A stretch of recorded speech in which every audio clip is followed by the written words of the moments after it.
Hello everyone, in today's video I'm gonna show you how to make place cards on Canva. So basically what you're gonna have to do is simply go on and search for place cards at the top, then press enter, and then here you're gonna have a lot of templates. Now I'm gonna choose this one here. As you can see here we have more like this. Then click on customize this template, and basically from here you can start editing this template. As you can see, we can move around the objects, or if you want you can simply delete them.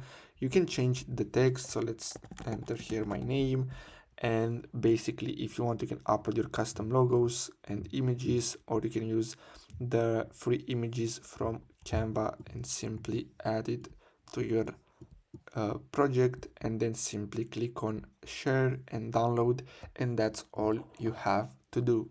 So guys, I really hope you found this video helpful. Don't forget to like and subscribe. Thanks for watching.